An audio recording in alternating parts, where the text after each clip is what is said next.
सच है कि अनेक दशकों तक बिहार की छवि एक ऐसे राज्य की थी जिसने हर वर्ष सबसे ज्यादा सिविल सर्वेंट्स पैदा किए।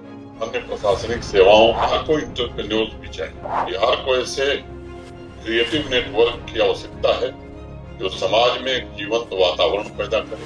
देश के सबसे विकसित राज्यों में बिहार की गणना इसका इंजन बनने की पूरी संभावना मौजूद है। जम्मू कश्मीर के उपराज्यपाल मनोज सिन्हा शनिवार को पहुंचे पटना, जहां उन्होंने GTRI के सम्मेलन का उद्घाटन किया। इस दौरान मनोज सिन्हा ने अपने संबोधन में कहा कि ग्रैंड ट्रंक रोड इनिशिएटिव में मैं आया हूं, इसके लिए धन्यवाद। वहीं मनोज सिन्हा ने कहा कि प्लासी युद्ध के बाद बिहार का विकास हुआ। पटना के बारे में कहा कि मीर कासिम ने लिखा था कि पटना विद्रोही नगर है। बिहार की आइडेंटिटी प्राचीन काल से ही बहुत अच्छी रही है, चाहे वो शिक्षा को लेकर हो या फिर राजतंत्र को लेकर। बिहार हमेशा आगे रहा है। एक समय था जब लोग बिहार की आइडेंटिटी बताने से डरते थे। मैं मानता हूं कि कई दशकों तक बिहार अपनी विकास में खुद बाधा बनकर रहा था, लेकिन अब बिहार विकास की तरफ बढ़ रहा है। प्रशासनिक दृष्टिकोण से बिहार में बदलाव लेने की जरूरत है। बिहार के लोग हर क्षेत्र में आगे बढ़ रहे हैं और बिहार विकास भी कर रहा है। ये सच है कि एक वक्त बिहार शिक्षा का प्रमुख केंद्र था, चाहे वो विक्रमशिला हो या नालंदा हो, लेकिन अब इसमें कमी आई है। बिहार को शिक्षा के क्षेत्र में केवल सरकार ही नहीं, लोगों को आगे आना होगा। बिहार के टैलेंट का दुनिया में कोई जोड़ नहीं है। कि लिक्विड नेटवर्क को अपने दायित्वों का निर्वहन निश्चित रूप से बिहार के विकास में करना होगा। भारत के सम्माननीय प्रधानमंत्री जी ने जो नेशनल एजुकेशन पॉलिसी के जरिए एजुकेशन सेक्टर से जुड़े हर एक संस्थान, हर एक व्यक्तित्व को एक नया अवसर मिला है। रिफॉर्म्स के जरिए इंडस्ट्री तथा एकेडमिक्स की गहरी खाई कैसे भरी जाए, ऐसे परिवर्तन का प्रतिनिधित्व बिहार कैसे कर सकता है, मुझे लगता है कि इस पर विचार करने की आवश्यकता है। ये सच है कि अनेक दशकों तक बिहार की छवि एक ऐसे राज्य की थी जिसने हर वर्ष सबसे ज्यादा सिविल सर्वेंट्स पैदा किए।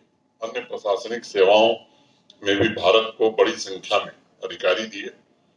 कई पीढ़ियों को उन्होंने प्रेरित भी किया। बिहार को एंटरप्रेन्योर्स भी चाहिए। इस क्षेत्र में भी अनेक लोग देश के दूसरे हिस्सों में तो बड़ा काम कर रहे हैं, वो बिहार में कैसे काम करें, ये विचारणीय प्रश्न होना चाहिए।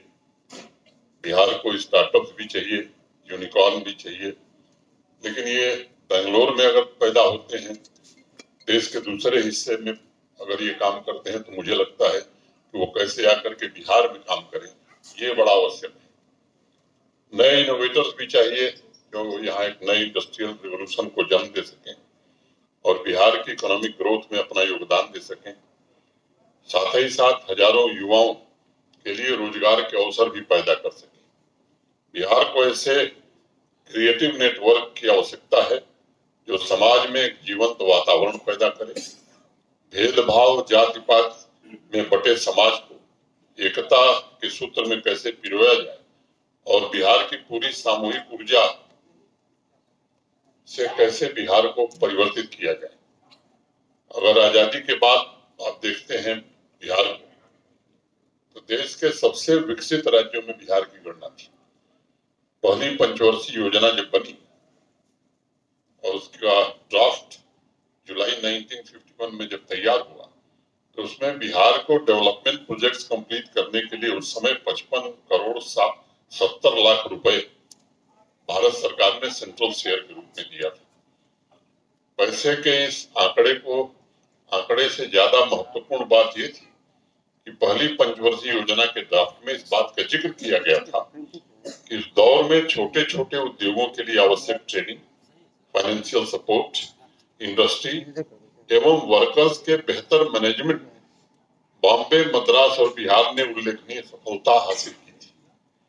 उस रिपोर्ट में अन्य राज्यों को सलाह दी गई थी कि भाई आप लोगों को बॉम्बे, मद्रास तथा बिहार से सीखने की आवश्यकता है।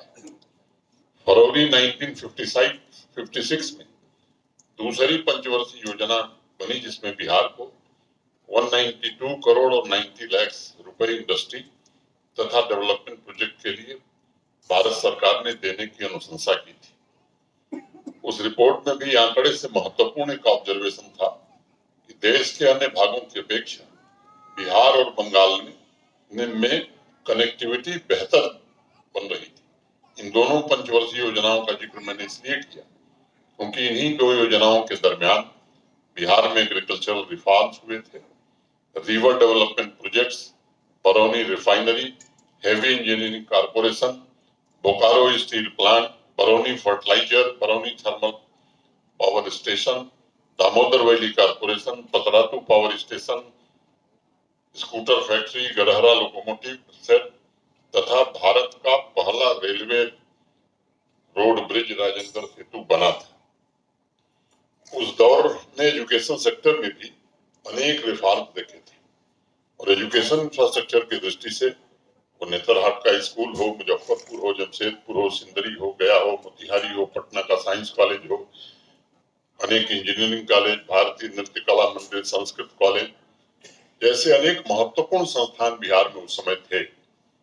ये कहना ज्यादा उचित होगा कि पहली और दूसरी पंचवर्षीय योजना के दौरान बिहार देश के विकास का प्रतिनिधित्व कर रहा था और मैं समझता हूँ कि आज अतीत की उपलब्धियों से नॉस्टैल्जिक महसूस करने की बजाय हमें उनसे प्रेरणा लेकर अलग अलग सेक्टर्स के पोटेंशियल को जमीन पर कैसे हम उतार सकते हैं, बेहतर भविष्य कैसे हम निर्मित कर सकते हैं, इसका संकल्प हम ले सकते हैं। एक घटना मुझे याद आ रही है, जब आजादी के बाद देश में राज्यों का बंटवारा हो रहा था तो बिहार की अकेली विधानसभा थी जिसने प्रस्ताव पारित किया बिहार और बंगाल को मिला दिया जाए। तो एक जो वातावरण देश में बन रहा था विघटन का, उस विघटन के वातावरण को रोकने का काम उस समय के मुख्यमंत्री डॉक्टर श्रीकृष्ण सिंह और पूरी विधानसभा ने किया था। उसका प्रतिनिधित्व बिहार करता रहा। 21-22 के इकोनॉमिक सर्वे को मैं पढ़ रहा था, उसके मुताबिक बिहार के एग्रीकल्चर सेक्टर में millet mission, oil seed development mission, crop diversification mission जैसे अनेक इंटरवेंशंस बिहार सरकार ने किए। वर्तमान में बिहार में 72.97 लाख हेक्टेयर एरिया में खेती की जा रही। मोटे तौर पर उस सर्वे के मुताबिक बिहार की इकोनॉमी में एग्रीकल्चर और एलाइड सेक्टर का योगदान लगभग 26%, 26% है। अब सबसे बड़ा लक्ष्य क्या होना चाहिए कि बिहार की 13-14 करोड़ की जनसंख्या को आर्थिक ताकत के रूप में कैसे परिवर्तित किया जा सके। ये सच है कि कभी ये शिक्षा का सबसे प्रमुख केंद्र था। अनेक नाम लिए जा सकते हैं, नालंदा हो, विक्रमशिला हो। इन विश्वविद्यालयों की जो भूमिका रही है, उस प्रतिष्ठा को कैसे हम पुनर्स्थापित कर सके, और केवल सरकार इसे नहीं कर सकती, समाज के प्रबुद्ध लोगों को भी इसके लिए आगे आना होगा। बहरहाल इसके साथ ही मनोज सिन्हा ने कई मुद्दों पर अपनी बात रखी। बिहार को निवेश के लिए बेहतरीन जगह बताते हुए मनोज सिन्हा ने कहा कि राज्य के सर्वांगीण विकास के लिए उद्योगपतियों को बिहार में निवेश करना चाहिए। पंजाब केसरी टीवी के लिए पटना से अभिषेक कुमार सिंह की रिपोर्ट।